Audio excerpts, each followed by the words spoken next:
And me and Dave are in the front. We're like talking. We got some music on, and my girlfriend and Captain Morgan are in the back. So we didn't hear this happen.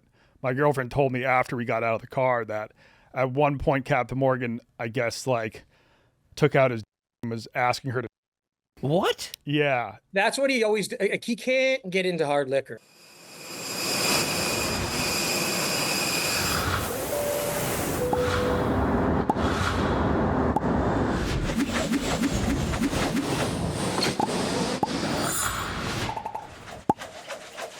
Hey, how are you? Welcome back to Drop a Pin. Today we're talking about the Bahamas, a spot many of you have probably been. Have you been? I have, yeah. Okay. Was it just a vacation? Yeah, with it you was and a your vacation, yep. All Not right. with wifey. Not with That was wife. when I was still just jerking off at and had sex yet. Were you just a single male? Just Yeah, I was in my late teens, early 20s, something like that. okay. Dangerous. Yeah. Okay.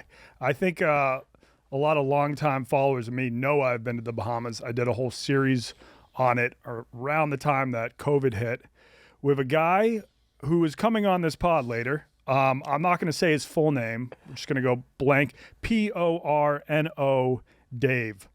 I don't want to spell that out because I think it will like hurt the algorithm. So we'll wait till the interview to talk about his story. What about if we take for the thumbnail, we take like the Pornhub logo and just put an You O. said the word. Oh, well, it's not 2 minutes, right? Yeah. Well, I'd like. Is this still the first 2 minutes of the pod? Probably. No, it wouldn't be because the ads. We're not opening with an ad. We probably open with this. It's okay. We can just bleep the P word. I don't even know if that helps. I don't even know if that makes a difference. There's all kinds of things on YouTube about the most insane stuff. I know. But if you put the word porn. All right. We're having Porno Dave on the pod later. He was a dude who had me on. He invited me down to the Bahamas when I didn't have a place to stay because COVID broke out in China, so I couldn't go back to China. And then he just hit me up via a Twitter DM. We'll get into that whole story. And he invited me down to his spot in Eleuthera, the Bahamas. It ended up being an absurd week because right when I got down there, shit hit the fan all around the world. Like that's when all the sports leagues were canceled and everybody like had to go into quarantine in New York. And I was just down at Porno Dave's house in the Bahamas with my girlfriend, who is now my wife. So it was great talking to him. I hadn't really caught up with him much since that trip back in 2020. But before we get into that, we were just going to talk some Bahamas in general. Yeah, I'm pumped about it because done a little research. I used to be a huge Blackbeard guy. Yes. Yeah, Yep. big pirate fan. So a lot of my talking points today will be about piracy. Okay. Yeah. No, I've got some good pirate facts. Yeah, I love pirates. But the history of the Bahamas, how it came about, I guess not really came about. It's always weird to say, oh, it came about in the 1400s. They've been around for a long time. Yeah. They were, I don't remember the name of the natives there, but yeah, there was like Something that started with the L. Yeah, Lucre or something like that. Lapaka. I think we should get that right just to pay some homage.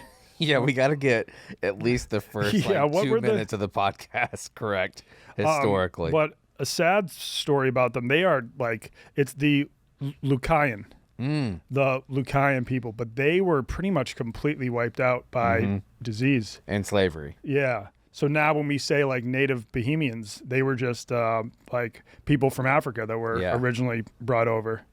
Because like the entire native population were just smallpox, slavery, just they got wiped out. And they were very welcoming to like Columbus and that whole crew whenever they came. And they got maybe the worst of all the deals because they got eradicated essentially. Yeah. And they were like, I think they were so hell-bent on finding gold in the Caribbean that for a lot of those natives, they'd be like, you need to bring us back a certain amount of gold per day.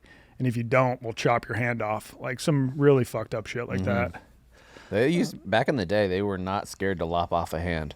No. And I feel like back in the day without modern medicine, that is probably a death sentence half the time. Worse than now, yeah, for sure. Like now you can get some kind of crazy robot arm and be doing all kinds of fancy stuff. Now we're like volunteering to lop our hands off just because of all the new tech. I think we talked about it in an episode we recorded a couple days ago. The Ireland episode. Yeah. Yep.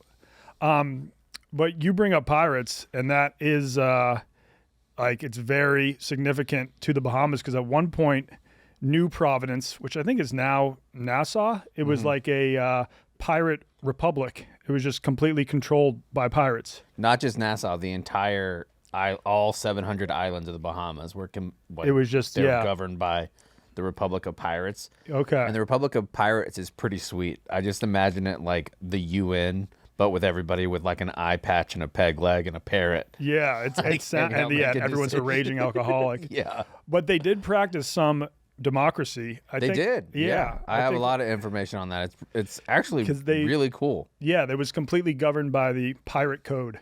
Yeah, they have a core principles of the pirate republic. Do you know what they are? I don't, but I did know that.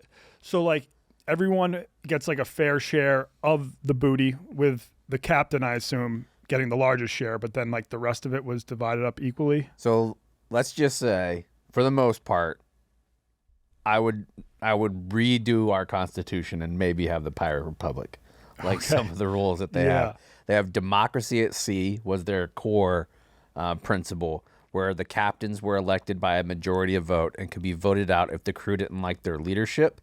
All major decisions regarding raids, navigation, discipline were put to a vote by the crew, and the captain was like the deciding vote if there was a tie. Okay. So essentially like the vice president and the Senate, like you're the tiebreaker there. And pirates all themselves as free. They didn't think of themselves as mercenaries or anything like that, and there was no loyalty. It was just based on fuck you, pay me, essentially. All the loot was shared equally. The captain, however, did get more. The captain got 2 shares. The quartermaster got 1.5 share. A gunner got 1.25 share, and a crew member just got 1 share of the booty, which I think makes sense. Yeah. Like the more responsibility, that's basic capitalism that they're implying there. There are strict consequences for cowardice. Fleeing from the battle was likely to cost you an arm or a leg or an eye. But your injuries were compensated. The original VA. All right, let's go. With pirates. So if you lost an arm, you got the equivalent of 6 raids. If you lost a leg, 5 raids. I don't know how they came about that, because I think I would rather lose an arm than a leg. 5 raids? Yeah, so like 5, like if you're going to get gold or whatever, 5 different times, that you would get your normal share of what you would have got. Okay, yeah. So you would have got like 1 share 5 times if you were a crew member. Yep. If you lost an eye or finger, just 1. Okay. Just 1 raid. You might need to up that. No fighting on board at all. If you got caught fighting, they would throw you overboard. Like, dude, they would probably either throw you overboard, or they had like a bunch of crazy forms of torture. One was called keel hauling. Have you ever heard of it? No, isn't that kind of like the boo box? No, this sounds brutal.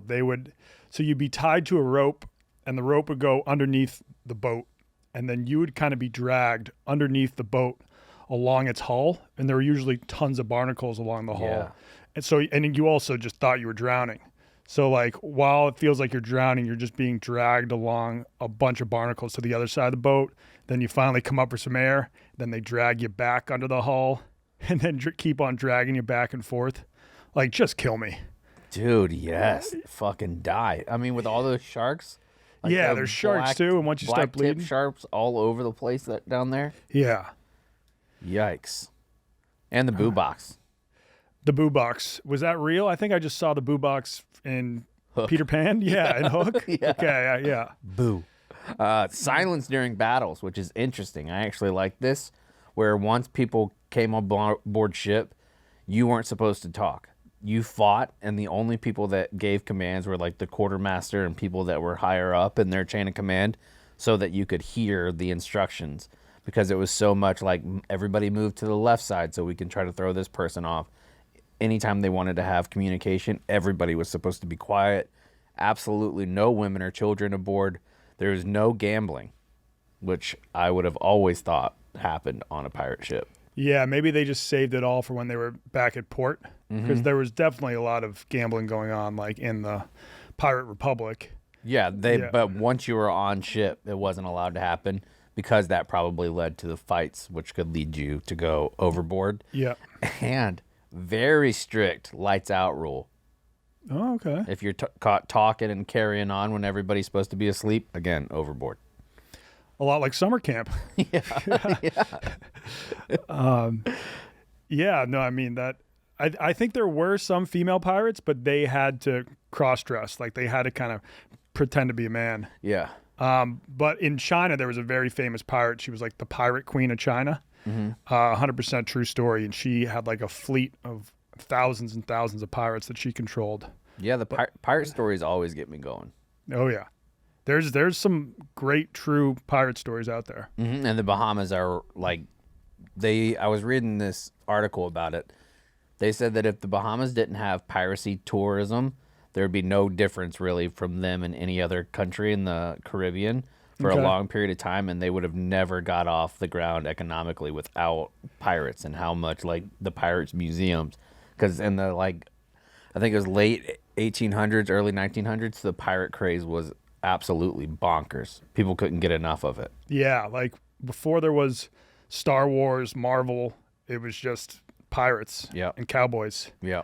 And yeah, I think it was, so it's pretty much the Bahamas and then Port Royal and Jamaica. Those probably have the most pirate history, but the Bahamas are always associated with pirates because that's where they think the pirates hid a lot of their gold. There's so many small little islands, a lot of great hiding spots.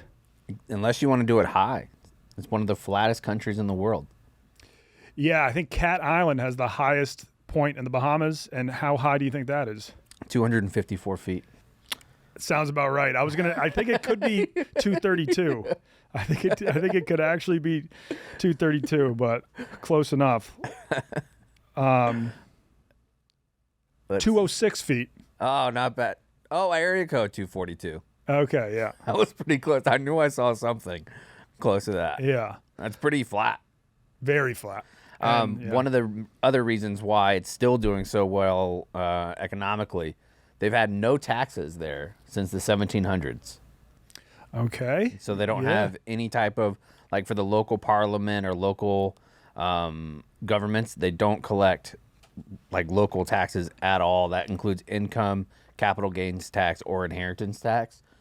They get a lot of their money from like hotel tax and sales tax now. Okay. Yeah. And like I wonder when tourism first like really took off there. I was reading about some American developer who I think he kind of built Freeport. I think was kind of just built for tourist purposes. And well, a lot of the infrastructure that came from tourism was from the Prohibition era, too. Oh, right, yeah. So they did a lot of building up. That was involved in a lot of American like gangsters and mobsters. They set things up and they wanted nicer places when they actually would go down there and do their rum running. Yeah, probably because that's a pretty short boat ride, the Bahamas to Florida. Yeah, that's the reason why they set it up there. It was more friendly to Prohibition than like Cuba was. And then the Bahamas, so they were important during Prohibition when people were smuggling booze. They were also important during the heyday of cocaine when they were smuggling cocaine into the U.S. One of the islands called Norman's Cay, it was just straight up bought by one of the heads of the Medellin cartel, Carlos Later, co-founder of the Medellin cartel with Pablo Escobar, and he just turned Norman's Cay into a major hub for smuggling cocaine. He built a private airstrip, set up armed guards and radar to protect the operation, and so all the cocaine would just be flown from Colombia, stored on the island, and then flown out in smaller planes to different areas of Florida. It's smart. Yeah. And Norman's Cay is also where Firefest was going to be. But Billy McFarland had a deal with whoever is in control of the island now. They're like, okay, you can do a festival here, but do not bring up the fact that it like used to be owned by the Medellin cartel. We're trying to shake that reputation. So just like don't mention it in any of the marketing. And then the first promo Billy McFarland puts out, he's like, on an island previously owned by Pablo Escobar. Connor Griffin is the voice of it. And then it's just like all these hot chicks on an island. And immediately they call them up. They're like, okay, you're no longer doing the festival here. And so then they had to change locations at the last minute. See, they got to lean into that. I do think, well, like, just like Pablo Escobar in Colombia, people want to go see that shit. Yeah, there's tons of narco tourism. Why are you so amped up and you're doing all kinds of piracy And then you won't do that, like recency bias? Yeah. Yeah. Yeah. If you're promoting pirate tourism, Pirates did the same shit, if not worse. probably worse. Yeah. There was Probably similar. Captain Morgan. I'm sure you've had that rum before. Uh-huh. Not a great rum. Unless they want to. If they want to sponsor the pod, that'd be great. Great And rum, actually, I'm sure it's a fine rum. Just I drank a little too much of it in high school, and now it's kind of ruined it for me. Yeah. Yeah. Take a 2 liter of Dr. Pepper, dump it out, Yeah. and fill the rest of it up with Captain Morgan. Yeah, no, I can taste that right now. Captain Morgan had a form of torture called wolding, where he would take like a leather band and wrap it around your head and then slowly tighten it and tighten it and tighten it until your eyes burst out of your skull. No, thank you. Yeah, that's probably worse than what Pablo Escobar was doing, although I'm sure he tortured a few people. We should have that. The Torture Chronicles. Who's the worst torturer? Dude, there's some bad ones out there. Horrific. Some of the ones from like the medieval times. I saw them at medieval times when I was in Orlando. They shouldn't be showing that to kids. Really? It's just like in the children's exhibit? Might not be medieval times, but there definitely is some type of medieval museum that I got taken to when I was like in 3rd or 4th grade Yeah. in Florida, where they show, like, you know, that one where they put you in a seat that almost looks like a toilet, but underneath it there's a big iron screw that goes up, and they just do 1/4 turn until it impales you and kills you. Dude, and like a lot of the worst torture was kind of like dildo. a spectator sport back in the day where like everybody in the city would come watch it. Like I would get no enjoyment from watching that shit. No. Yeah. I mean, I would, out of the gladiators. Gladiator style fights, yeah. It would be hard not to be entertained Especially by if Michael Buffer was out there. Yeah, but then it's like you're not just watching someone get slowly tortured. Like you're watching two people, you both have a fighting chance. Well, actually, no. They would usually just like throw people in there, like unarmed, a wooden stick, and then send them like a knight with full armor and like a giant axe. You might have had a chance if you were fucking Achilles. Yeah, yeah. Other than that, you were probably out. Yeah. Did you know we almost bought the Bahamas? No, I didn't. In the 1850s, we tried to do it, but that pesky Civil War got in the way. Damn. Yeah. And then after the Civil War, Ulysses S. Grant tried to buy the Dominican Republic and turn it into a state, but he didn't have enough backing behind it. Yeah. So much cocaine has kind of been like found in the waters around the Bahamas or washed up on beaches that they have a nickname for it. Like a kilo of cocaine wrapped in plastic. It's called a square grouper. Okay. love that little fact. Cocaine has some of the best nicknames surrounding it, I think. Yeah. Like nose beers is my #1 overall favorite drug term. Nose beers is great. Have you ever had nose hoons? Nah, just sticking a cigarette in your nose? No, it's snuff. Which is like Nana. Yeah, well, Nana who? My Nana. Oh, did she used to do it? Most Southern women did. Yeah, no, it used to be. I mean, I know back in maybe the 1800s, it was wildly popular. Still popular, even into the 60s, 70s, 80s amongst like old Southern women that live in trailers. Okay, I did not expect that. My wife's grandma, she lived in a single wide trailer with her husband, and they were truck drivers together. Okay. And after her shift was over, absolutely smashing snuff up to the nostril. It's actually quite enjoyable. I was out with Feidelberg in New York one time, and he had a container of snuff. I remember when he was on his snuff grind. Yeah, so I did it that entire night. I was like, this is enjoyable. It's a nice little pick-me-up, but, it's not like cocaine where you're going to, like, crash and feel like absolute dog shit the next day. But when I woke up the following morning and blew my nose, it looked like I had just pooped out of my nose. Yeah. And that's not pleasant. And then you just have like brown shit leaking out of your nose for the next day. So I stopped doing snuff. That makes sense. You had to stop doing it then. Yeah. What about famous Bahamians? Can you name the most famous athlete from there? I can think of 2 famous athletes from there. Famous athletes from the Bahamas. No, I can't think of any. Kimbo Slice, I think, is... Oh, Bahamian? Yeah. Bahamian. R.I.P. Oh, shit. I did not know. I did not think... Oh, yeah. He's dead, so he's been dead for like a long time. I would bet... I don't really follow MMA. I bet 8 years. Look it up. When did Kimbo Slice die? Got to be 8 years ago. I hope I'm pronouncing this right because he's Oh, yeah. pretty famous. Pretty nailed that. Is it Yeah. Meek? 8 years ago. How do you say Almost 9. Klay Thompson's dad's name? Michael Thompson? Michael Thompson? Yeah, probably Michael. He was the first foreign-born NBA player to be drafted #1 overall, and he was from the Bahamas. Huh. And his son is Klay Thomas. Klay Thompson, yeah. Thompson, sorry. Yeah. Yeah. And he's like, I think he's kind of now seen as like one of the big sports heroes in the Bahamas. That's a huge deal to be the first ever foreign-born to go. Oh, for sure. Yeah, #1. And so we were about to talk about this earlier on.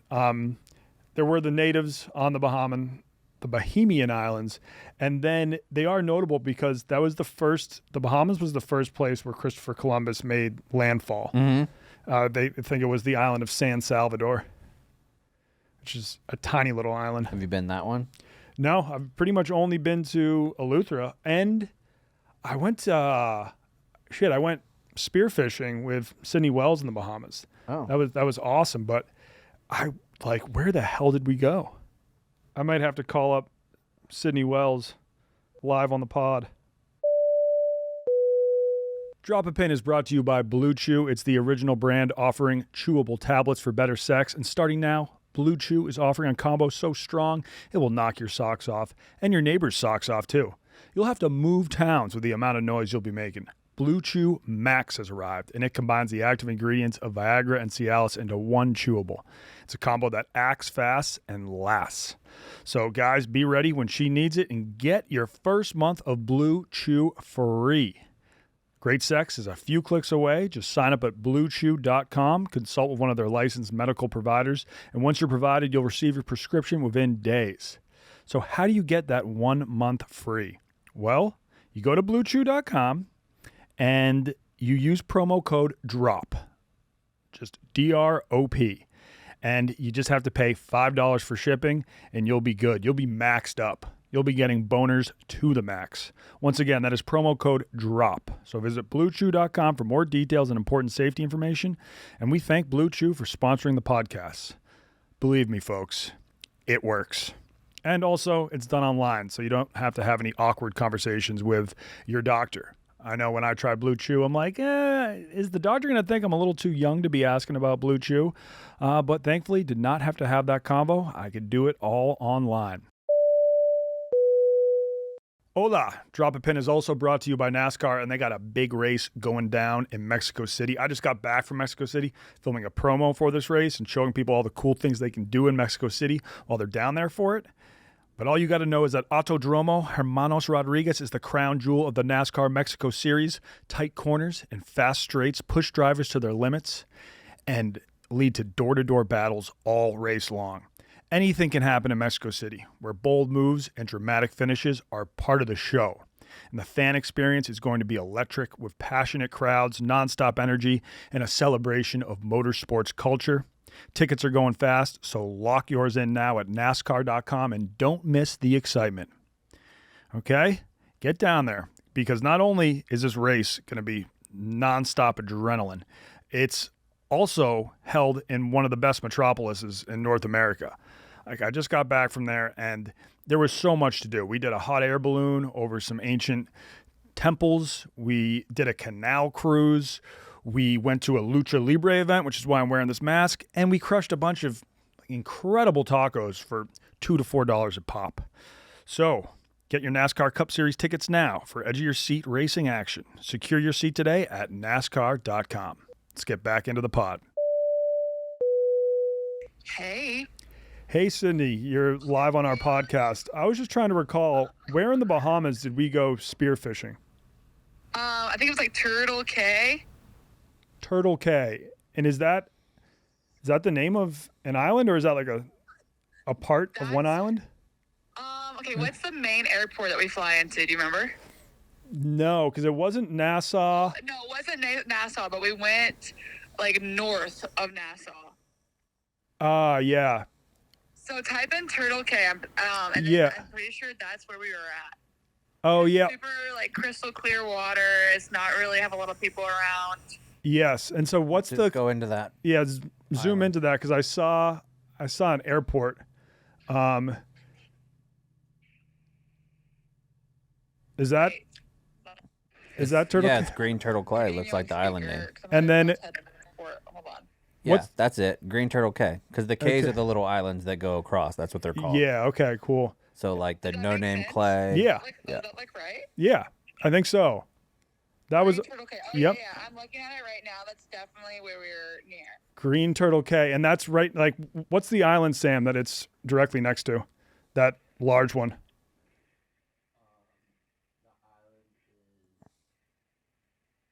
Is that one of the Abacos? Yeah, Great Abaco. Yes. Ah, yes. the Abacos. Okay, cool. What was the highlight of that trip for you, Sydney? What was the highlight of that trip? Yeah. Highlight of that trip. There's two. So also, like, obviously you actually shooting the grouper. That was pretty cool. After I feel like we were about to die. But the Bahamas, it was so cool. Everybody always talks about how crystal clear the water and how like the fish is just phenomenal fishing. So I think like actually being in the water and seeing the variety of fish and how big they are. Also, the captain was like, "Everybody get out of the water. There's sharks." There were a lot You of sharks. And you weren't paying attention. You remember that? And you, like, you dodged a shark, didn't you? A shark Because you were. came He was at me, and I splashing just around. and I just pointed my spear at him, and he backed off. No big deal. And then when you were practicing deep breathing on camera and farted. Yeah, that's true. Okay. Thanks, Sydney. All right, guys. Yep. I'll talk to you. Thank you. Okay. Yes, I did. Spear fishing and spear diving. Not easy. No. Not easy. But 'cause- very fun. Yeah, so much fun. I feel like you just got to learn how to do breath work. And then once you've mastered that, you can like stay calm down there. Because it's a lot. You got to like get down deep enough. And then you got to have like be calm enough and be patient enough to then like slowly go up and launch the spear. And then Smoking still have some- enough air to get to the top. Smoking weed has diminished my swimming skills so much. You think? Oh, I don't have any breath, dude. Like, Yeah. Every time I try to go underwater and stay for a long time, I used to be able to do it forever, and now I'm wheezing like a little bitch. Yeah, but you can get it back because I know like there are like deep sea divers that chain smoke cigs and stuff. I don't know how they really do it, but Okay. you can like relearn how to breathe. Yeah, I don't even have a deep Yeah. bathtub at this house. It sucks. Damn. Fucking 1912 ass house. Yeah. While we were down there, I also made some grouper rangoons, which were fantastic. I love grouper. If I go to Florida, every time I go to Florida, one of the first things I get is a blackened grouper sandwich. Yep. I love it. Like just a little bit of fresh of the kiwi mayo, like the Japanese mayo, Yeah. and some like coleslaw that's vinegar based on top of that. Perfect. Yeah. That blackened seasoning they put on stuff is great. Yeah, any type of seafood. Like for me, when somebody fries shrimp or fries any type of seafood, I feel like you ruin it, except for gator. I feel like it's ruined when it's fried because the beauty of seafood is that it's so fresh, it's so light. Why would you add oil and breading to that, which takes away the entire essence of like the light meal that you can have whenever you're on the water? Takes it away. But then if the seafood isn't like extremely fresh, then like frying it can salvage it. Yeah, people say like catfish needs to be fried because it's so oily and like a bottom feeder. Bottom feeders, sure, I could see frying that like for the purpose of a po' boy or something. But even with that, if I'm doing a po' boy, I'd rather have blackened catfish po' boy than a regular po' boy. Sign me up for a po' boy whenever. Yeah, I'll take a Wherever. po' boy no matter what type it is. Yeah. But if I am making it myself, it's going to be blackened. I respect that. I respect the hell out of that. Strong takes, yeah. Yeah. No. You want to get more into Blackbeard? Because I did a lot of research on Blackbeard, and I don't want it to be wasted for the rest of my life. Sure. Okay. So he was originally from Bristol, England. In the 1680s is whenever he became a sailor, and he was originally a British privateer during the War of Spanish Succession, and he was hired by the Crown to just attack enemy ships on his own. He wasn't actually uniformed. They just wanted him to be a saboteur. Sort of like a privateer. I think that's what they called them. Yep, Where you were exactly. kind of working for the state, but not officially. Sort of like a mercenary of sorts. He was one of the leaders of the Pirate Republic of Nassau and was known for being extremely brutal to the people that he would find and wouldn't give in to his whims of giving them all this stuff. However, he didn't kill everybody. Like one of the big lores about him is that he would kill all the people that they would take over their ships. He didn't do that. He would maim them under the threat of killing them. And if he would come back and kill them. And he haunted them so much because he did do some insane shit, to make people be super scared of him. Yeah. One of them was he tied slow burning fuses into his beard. Yeah, I was reading that. That's insane. It made it look like his face was smoking, so people thought that he was a demon from hell. Because this was, think about what was going on in the late 1600s, early 1700s, Salem witch trials and all that shit was going on. People super nervous about witch and their ghost ships and all of those types of rumors. Yeah, so if you walk on board a ship and then you're just there's a smoke rising from you. From your face. Yeah. That's going to give you but I the also don't know heebie-jeebies. how you see. Yeah, maybe if it's eyes. a slow burn. Yeah. He's playing with fire there, literally. Yeah, so I have some myths. I want to see if you can identify the myths or the truths about him. Okay, go, because I know a little bit about Blackbeard. All right. So first one. Well, I probably should have thought about this before I just said that last part. Blackbeard lit his beard on fire before battle to look like a demon from hell. True. Fact. He had 14 wives and made them sleep with his crew to build morale. False. That is false. He didn't do that. He had one teenage daughter that he, quote, married. She was 16, and he did all that stuff. So. Oh, that's true? That part is true. Wait, yeah. he married his daughter? No, a 16-year-old. Oh, okay. Did I say daughter? Yeah. Oh, that was No, he had one no, he did a lot of teenage stuff. wife, But okay. I don't think it was his daughter. Yeah. 3, Blackbeard drank rum with gunpowder just to prove how unhinged he was, and he called it a hellfire punch. That seems kind of believable. True? That is true. Okay. Yeah. Damn. Number 4, he had such a huge dong that he'd whip it out during battles to distract his enemies. You know what? I'm sure he didn't have a small dong, but I'm going to say false there. Yeah, false. There's no historical record about the size or shape of Blackbeard's genitalia. Number 5, he once hosted a naked dinner on deck with only prostitutes and pigs. I'm going to say true. True. Yeah. He's a big pig guy. Which is one of the reasons why pigs swim in the Bahamas. I was about to say that. Yeah. But when I was looking online, it was they're not quite sure how all those pigs ended up on certain islands in the Bahamas. Yeah.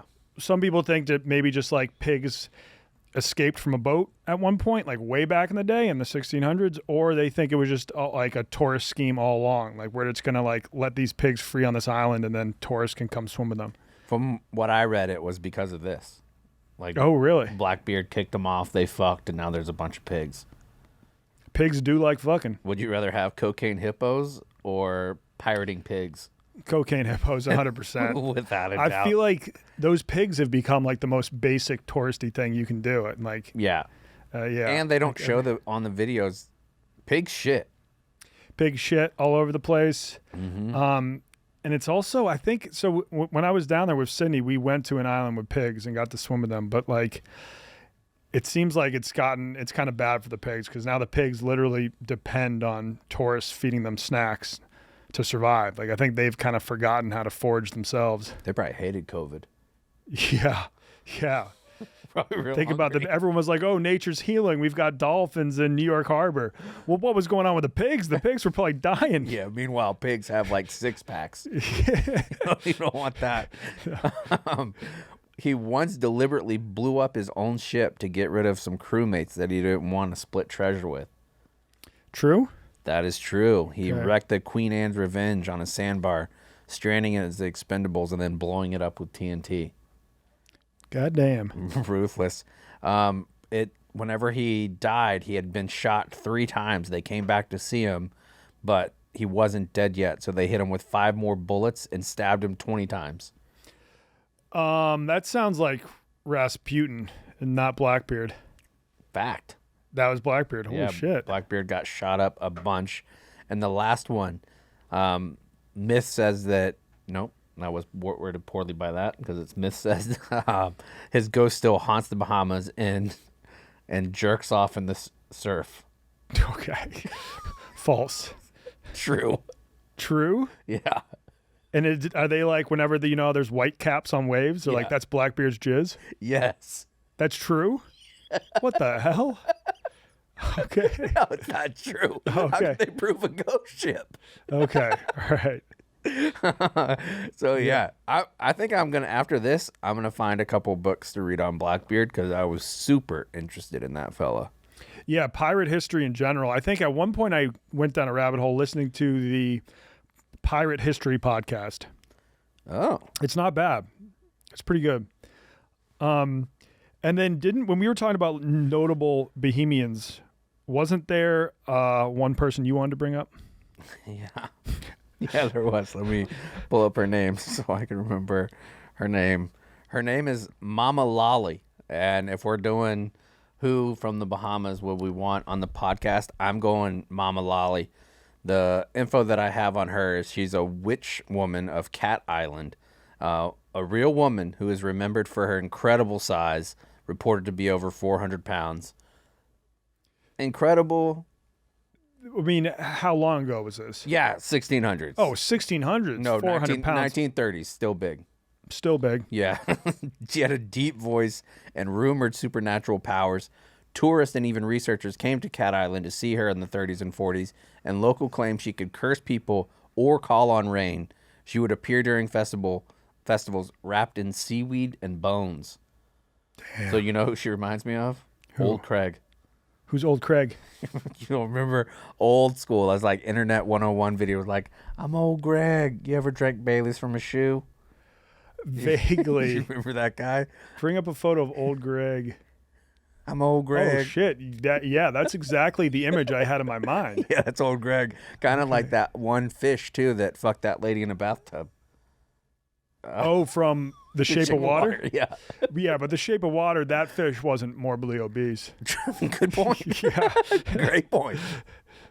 All right. Yeah, that is exactly how I imagine this Molly chick. Yeah, that's Mama Lolly. All right.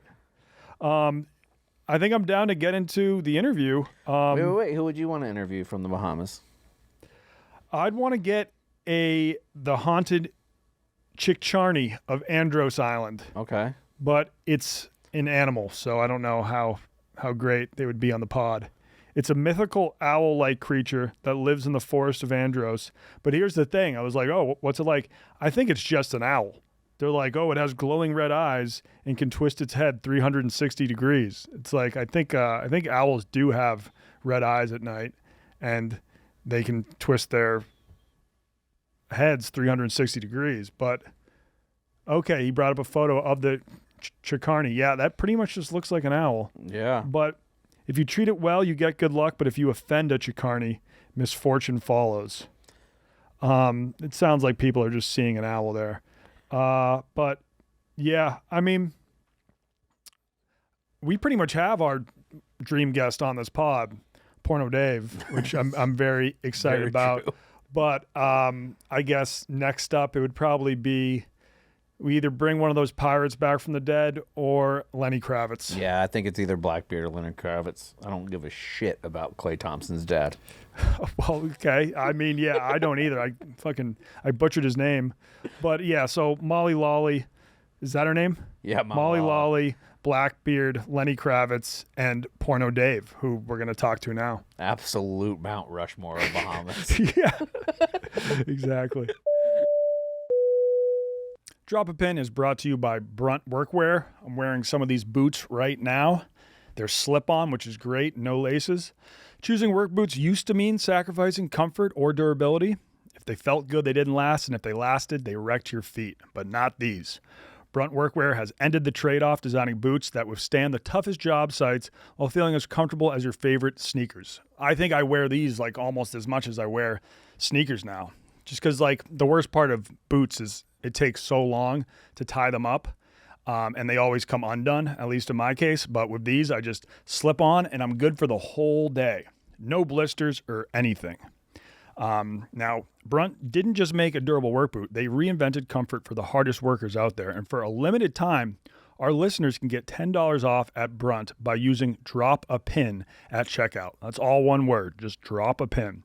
So head to bruntworkwear.com and use code DROPAPIN and you're all set. After your purchase, they'll ask you where you heard about them, and please support our show and tell them we sent you. I love these boots. When I do that hiking series with Biz again, I think I'm going to be wearing these because so far, so good. Let's get back to the pod.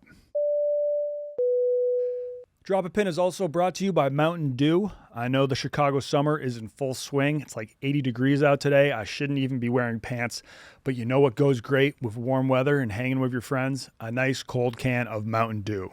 So whether you're hanging at the beach or on a boat or at a baseball game or kicking back and watching the NBA playoffs, grab yourself a can of Mountain Dew and enjoy that refreshing citrusy kick. Personally, a big fan of the Baja Blast. Also, all the new cans have new designs that are very cool. They just pop. I think Mountain Dew has the best branding out there in the soda game. So yeah, Mountain Dew, it's perfect with any summertime activity. So I know I'll be doing the Dew all summer long, and I hope you will be too. So yeah, grab a Dew in the new packaging and enjoy that refreshing citrusy kick. Do the Dew. Let's get back to the pod. Okay, bazillion bubbles. Come on. One thing about I Porno just don't Dave. drink in the middle of the day, but whatever. One thing about Porno Dave is he loves his champagne. Yeah, who doesn't? And when I was down there, it was when Dana Beers was just doing his Zillion Beers campaign. So Porno Dave started the Zillion Bubbles campaign Oh, I love Zillion Bubbles. and was just popping a lot of champagne. Bazillion bubbles. Bazillion bubbles. There we go. Gazillion bottles. I just drink the cheap $15-$20 bottles. That's how you got to do it. If Trump gets his 200% tariffs, there'll be $60 bottles. True. Shit. All right, so let's rewind a little bit. Welcome to the pod, Porno Dave. He was just a diehard stoolie who invited me down to his spot in the Bahamas when I was stranded in the U.S. without an apartment over COVID because my apartment was back in China. I couldn't go there. Yeah. Was still paying rent on that spot, so didn't really have the budget to be paying like a full-fledged rent here in New York or something. Mm-hmm. And so he was like, why don't you just come down here? I actually have the text that you sent me. It was a Twitter DM, actually. They were quite long. Oh, yeah, this was I as have I an obsessive personality, and I kind of go off the reins. As I know you are stuck for a while due to coronavirus, I was wondering if you'd be interested in coming to Eleuthera, Bahamas, where I live. I'm a huge fan and not some nut. Lol, if you type in my name, David Scarica, you can see I am a published author, financier, and have done a lot of financial media, etc. We could have a ton of good content. The Glass Window Bridge, where the Atlantic meets the Caribbean, the Blue Holes, which are like 500-foot deep sinkholes that are in the middle of the ocean, Lighthouse Beach. We can meet a lot of the crazy drunks and characters on the island, plus, of course, some conch rangoons. We can go to my buddy Mark's house, which is on 50-foot stilts right on the ocean. Not to mention, Mark is a crazy drunk, too. And Fuck it, I'm in. I think we checked off all of those boxes.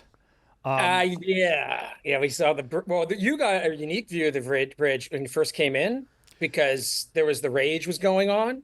Yes. So Eleuthera, it's a very long, thin island in the Bahamas. I had never heard of it.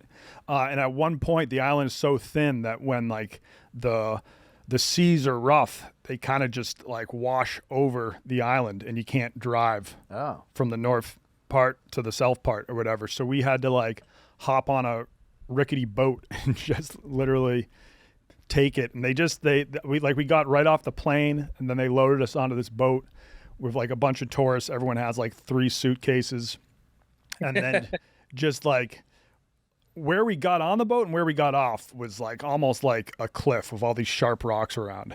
It was a hazard, but made it there. And I didn't come alone. I came with my girlfriend, and I thought I had explained the whole situation to my girlfriend. Oh, some guy on Twitter invited us to the Bahamas. Do you want to go? But I don't think she really heard what I was saying. So then we were like at the airport, and she was like, "So how do you know this guy?" And I was like, just a Twitter DM. And she was like, "What? You have never met this dude?" And I was like, "Oh, and by the way, he goes by Porno Dave." One thing you told me, you were like, "Oh, I know Large's neighbor." So and so I went over to Large, and I was like, "Is this guy your neighbor?" And Large was like, "Yeah, but we're not like close friends or anything like that." He's like, "I don't really know my neighbor that well." But he didn't say he was friends. He said Large is my neighbor. So there you go. Okay. Yes. Do you want to tell us how you got the nickname Porno Dave? Well, I actually did. Okay, so I dated 2 famous porn stars, and the one we'll name, the other one we'll keep her in the background, right? But the one was like Selena Rose. So I just met her online, and you don't really have to have game. Like the best pickup line is, "Hey, I lived in the Bahamas. You want to come?" It worked on me. Yeah, exactly. So anyhow, we just started talking, and I first visited her in Florida, and then this was when I was looking for my house here in Eleuthera, and she came, and we stayed at a resort. It's called Sky Beach. We went there. Remember, that's when you were swimming around. Yes, you scared off the locals by telling them you lived in China. Yes. Yeah. So anyhow, we stayed there, and there's 2 stories that really made it. There was remember you stayed at another place called Coco de Mama, which is this beautiful beach on the Caribbean side. Yeah. So one night at Coco de Mama, we were coming home from somewhere else, and it was like 8 p.m. at night, and I was like, I don't really feel like going back to the hotel yet. And it was June, which is kind of like dead season here, right? Because people are still in school and it's not summer yet. So anyhow, there was no one at the bar except for like a waitress, this old guy who you met, Jim, and the owner, and she did like 7 shots of tequila and started flashing like the people that were in the bar sitting on this old guy's lap. Okay. Right.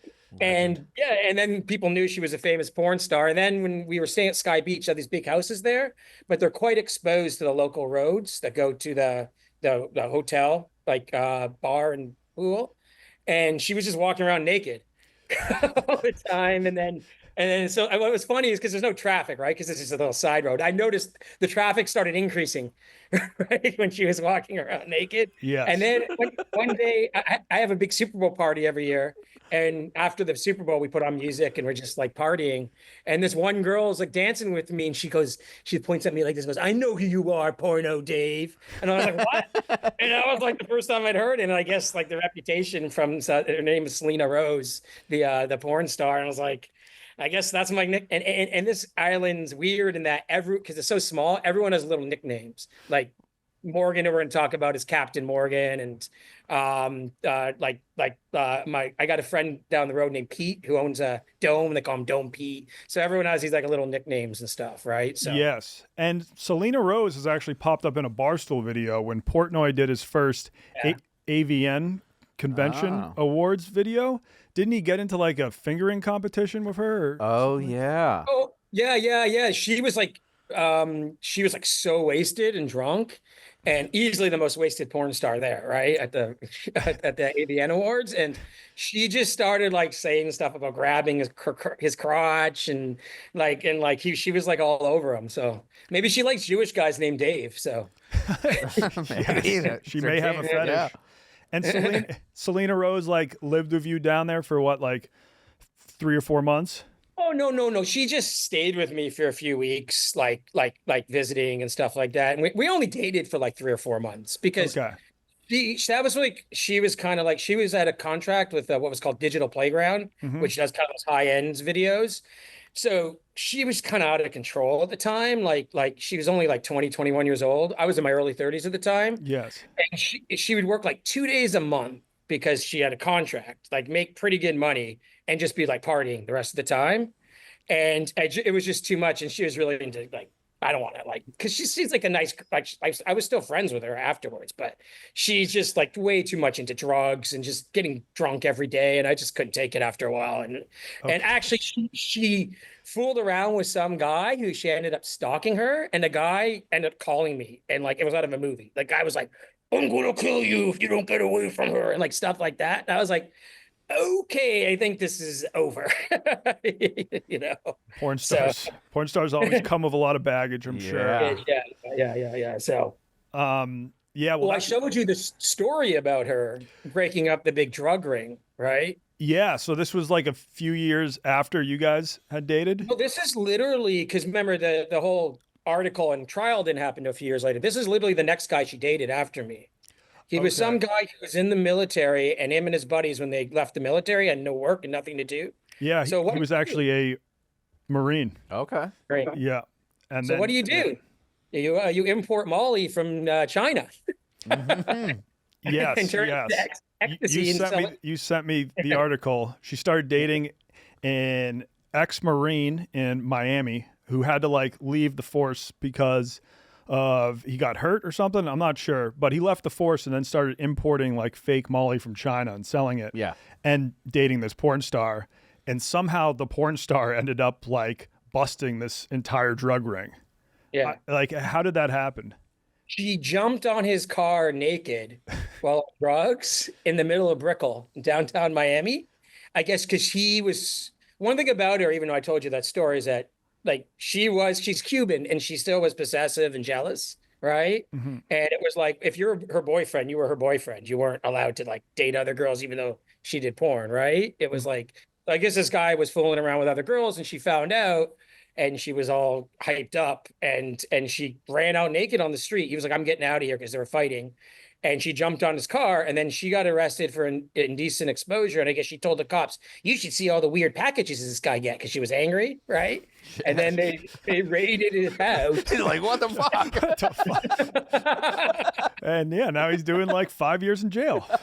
And then here's what I think though. He ratted out his buddies.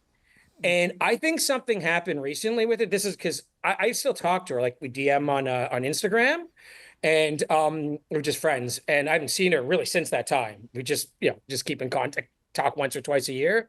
But anyhow, all of a sudden last summer she stopped talking to me, and then I looked at everything like from her in Twitter to Instagram to OnlyFans. Like she hadn't signed on in anything since August. So it's like there's two things to me: either she's in rehab, getting porn starred, or I think she might be in witness protection. Like one or two of these guys maybe are out of prison now, and they might say, "Hey, you gotta like hide yourself because we don't know what these guys could do," right? Sure. Yeah. Damn. So yeah. So Now the original plan when I went down there is I was going to cat sit for you because you had a trip to Toronto planned. So you my were cat like, is still alive. Oh, if she comes by, I'll show. Okay. She's pretty. Oh yeah. So, but she's walking around somewhere. So yeah. So I think the original plan is that I was only gonna be like seeing you, hanging out with you for like a day or two, and then you had to fly to Toronto, and me and my girlfriend were just gonna stay at your house and watch the cat. But after we arrived, a day or two later is when like COVID really hit the fan. Like shit hit the fan. The whole world went into lockdown. You were like, I can't travel to Canada. Yeah, then I was like, yeah. I don't think Canada was quite in lockdown yet, but I knew it was going to happen. And I'm like, I don't want to be stuck up there for months and months, right? If I'm going to be stuck anywhere during COVID, Eleuthera was a pretty good place to get stuck, right? Yeah. So, yeah. So then the first few nights you like have friends that have Airbnbs there and stuff, and you just put me and my wife in these spots for free. They were beautiful. One was on like a cliffside on the island. Another one was right on the beach. And then me and my wife now just had to move in with you.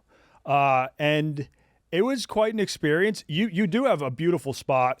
it's got views of the Caribbean Ocean and the Atlantic Ocean. And yeah, I'm on so actually someone recently sent me, because I'm trying to buy a couple lots around me, like a topography map. So there's this few lots, and I'm one of them, that over 100 feet above sea level. And it's probably the only few areas of the Bahamas that are like that, because the Bahamas is mostly flat, right? Maybe you'll have little 30-foot, 40-foot hills in places like Nassau. So yeah, and because the island, like you said, is thin, I get the Caribbean and the Atlantic. And so I get to see the sunrise and the sunset. So it's pretty cool. Amazing. Yeah. Yeah.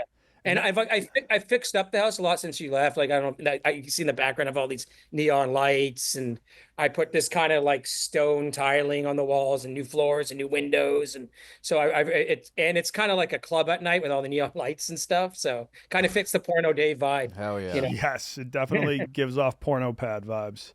Now when we moved in with you, that's when we got to meet all the absurd characters that are in your life. You have a caretaker named Captain Morgan, and then you kind of have like a cook, or is she the cleaning lady named Laverne?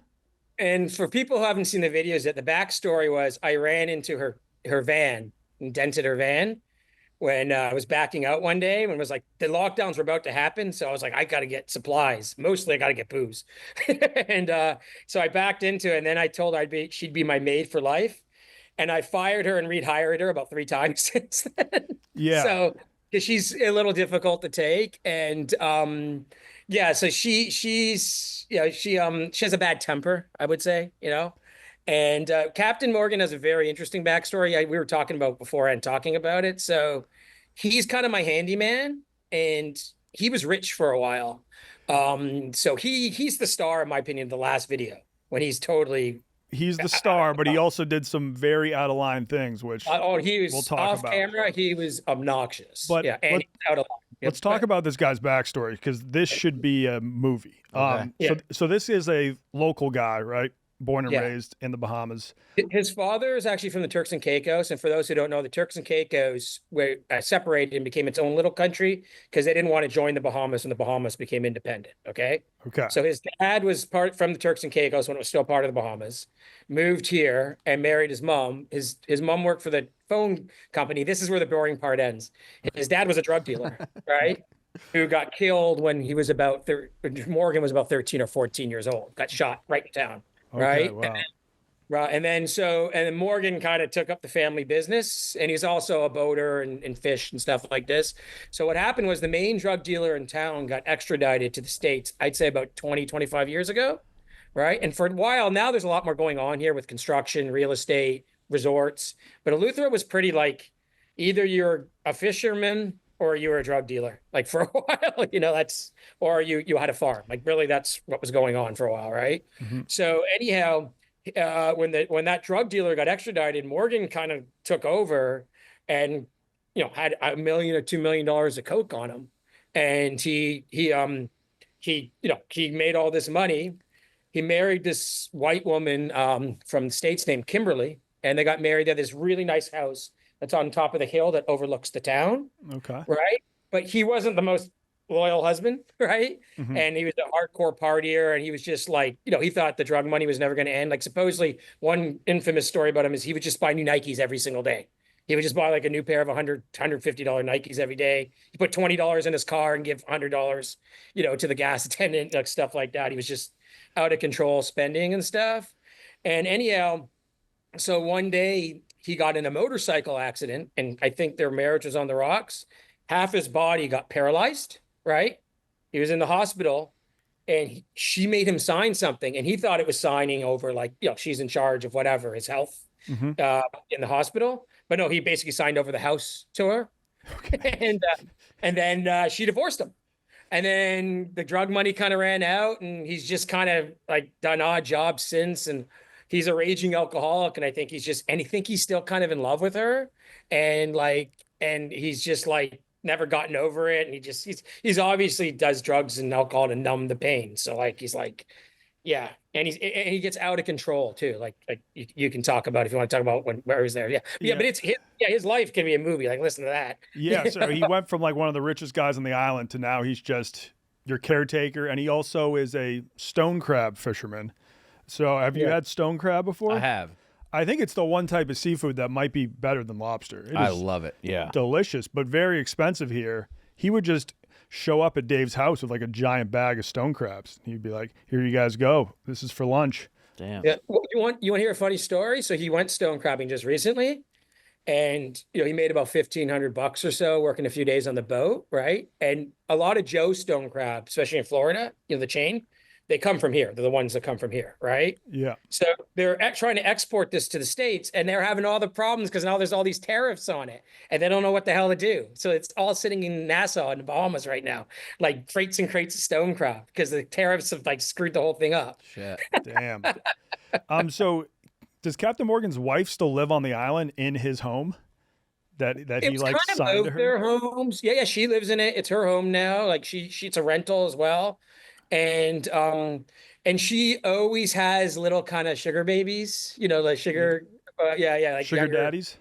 Well, no, she's the sugar mommy, right? Oh, She, yeah. yeah. She has the guys that kind of take care of the house and help her out and stuff. The younger guys, like she's just about 60, but she used to be like really good looking. You can tell. Like she told me she used to model. She's long blonde hair, blue eyes, and thin, right? And she's from North Carolina.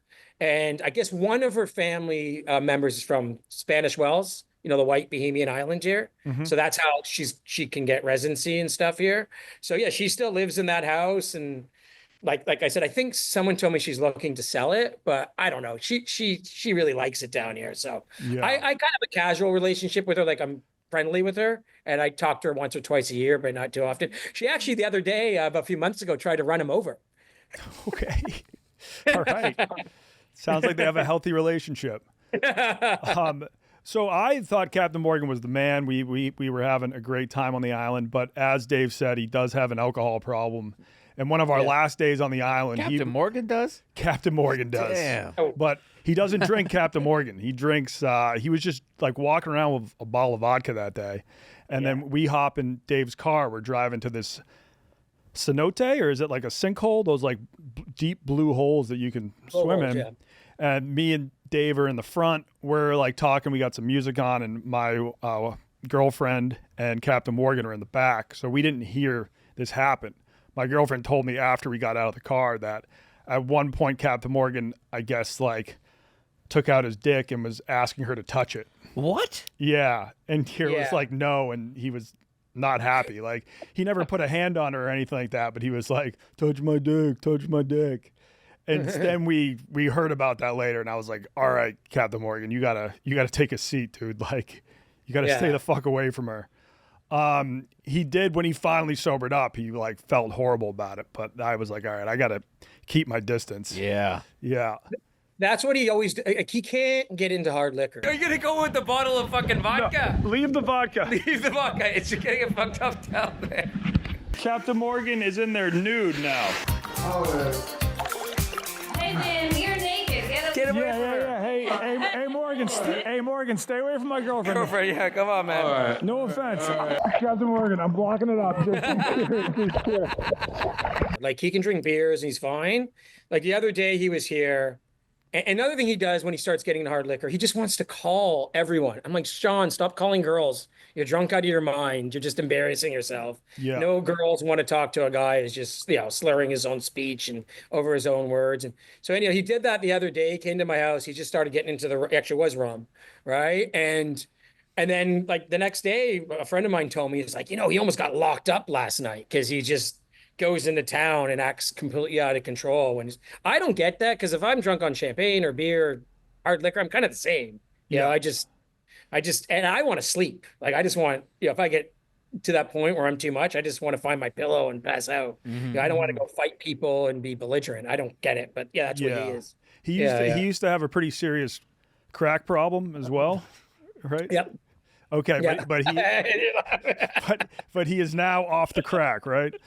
Captain Morgan's a fucking wild card. Yes, a wild card. Don't give him the Well, don't give him the brown stuff, or he's gonna get you Yeah. to touch his dick again. He's got a heart of gold, but don't let him within 20 feet of your girlfriend. I mean, we've all have. My buddy Cody was like that, like absolute wild card, piece of shit. Like the best dude on a guy's trip, best dude to be around. but if anyone that you actually valued them as a person was Yeah. around, you don't want them there. Yeah. Yeah. Yeah, that Captain that Hook was happens. But I mean, I think I made stone crab rangoons with Captain Morgan, and I made conch rangoons with Laverne. Some of the best rangoons I've ever made. Yeah, I'm a huge conch fritter guy. Yeah. If I can segue into another story, and I talked about this with you on a little podcast I did with some friends of mine. So because we're talking about drugs. So I met this stoolie like about a year after the videos, about 2021, Yeah. right? Yeah, It might have been a so- few months. No, it was summer of 2020. It was a few months after. Backing up, like my time in the Bahamas, I filmed a whole like 6 or 7 part video series. Okay. So if you guys want to watch that, you can watch that. And if anyone wants to remember COVID, it's really interesting, not just because of the crazy stuff we're talking about, because you see the COVID stuff all advancing and then the lockdowns happen. So it's kind of an interesting like timeline of how everything kind of got, more serious. So anyway, I meet this stoolie. He lives from Kansas City. He's got a big beard, looks like Duck Dynasty or ZZ Top kind of guy, right? And he loved the videos. We both he's a big Chiefs fan. I'm a Raiders fan. And anyhow, so we're both like we kind of like hit it off, became friends. But his another guy is a raging alcoholic, right? And he was coming here all the time. So he ended up renting a little house down the road from me. And this was like a total coincidence. So anyhow, the DEA did a raid. They were looking for, 'cause people hide out like cocaine and weed in the bush here. Donnie can tell you, this is not a built up place. I'm surrounded by trees and bush and stuff like that. So all of a sudden I see these helicopters one day, just like circling the house and coming over. And I've seen it once before. And I was like, oh my God, it's a DEA raid. Right. And then I see literally guys dropping out of the helicopters, like a couple 100 feet just north of my house. And people telling me, the house your buddy's renting, they're raiding that house. And I just knew, I was like, he's going to tell them I'm his friend and they're going to come up here. Right. And they did. All of a sudden, like through my neighbor's yard, like 20 DEA agents and local police are all like in my house and looking for drugs in my house. And I don't do any drugs at all. I don't even smoke weed, right? I just drink. Yeah. Right. And then one of their dogs started barking and one of the guys got all excited, like they'd found me. And it was because the dog saw my cat, which is barking at my cat. So I had the DEA basically raid my house and I didn't care. I was like really laid back. And the guy, I actually have one of the signs behind me says Porno Dave's Fun Bar. So I started telling one of the agents about like dating the porn stars and he was laughing and stuff. And it was pretty insane. Like, yeah, having like 10 DEA agents or whatever it was in your house. They probably weren't even going to go to your place until the guy said, yeah, my buddy Porno Dave. And they're like, Porno Dave, we got to go check that out. There's probably something nefarious there. Yes. And I don't vouch for him at all because he was so out of control drunk and his backstory was so weird. I was like, I told him, I said, I don't know. I think the guy's kind of weird. Like there could be something. I wasn't like, oh, he's a great guy. No, I didn't like because he was a weird guy. I don't talk to him anymore. I think is that why they were there? Like, did they find drugs on his property? What they ended up doing was, because I was leaving 2 days later, no matter what, I was actually going back to Canada, but I was doing it regardless. Like, I already booked the trip. They found like a water tank of a house that was a little north. They were looking for like $1 million of coke. I think they ended up finding a couple $100,000 worth of marijuana in this water tank. So they did find something, Well, that's a bummer. If you're looking for $1 million worth of coke as a DEA agent, all you find is some weed. Yeah. Who cares Well, about and that stuff? Mid. Airplane. Yeah, mids, dude. They had airplanes and helicopters like that. That operation probably cost them that couple $100,000, you know, like, Yeah. So I think we should like explain to the listeners how you ended up in the Bahamas in the first place, because you're from Canada. You told me you were the youngest Canadian to like pass the trading test, like in order to trade stocks or something like that. Yeah. When I graduated high school half a year early, not really because I was super smart. It was because back then we had a grade 13 and anyone could you could still get it done in 4.5 years, instead of 5. So then that half year I had to kill before university. I was like, well, I might as well just like it's called the CSC. That's the Series 7 in the States. That's the Canadian equivalent. So I took it and I passed it because I'd been interested in stocks since I was 15 or 16 years old.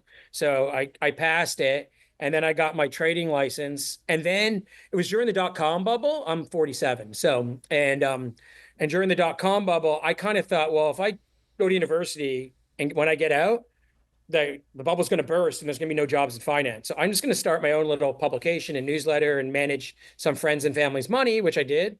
And that was all probably in my late teens to early 20s. And then in the mid 2000s, I decided I wanted to move offshore because Canada's bad weather, high taxes. I can do my job from anywhere. And see the difference between being Canadian and American, actually almost any other country in the world other than American, is that we can move offshore and you become a non-resident. So you become a resident in where you live and you don't have to pay Canadian income tax. That's totally legal, to do. Okay. Right? Americans, you're taxed on citizenship.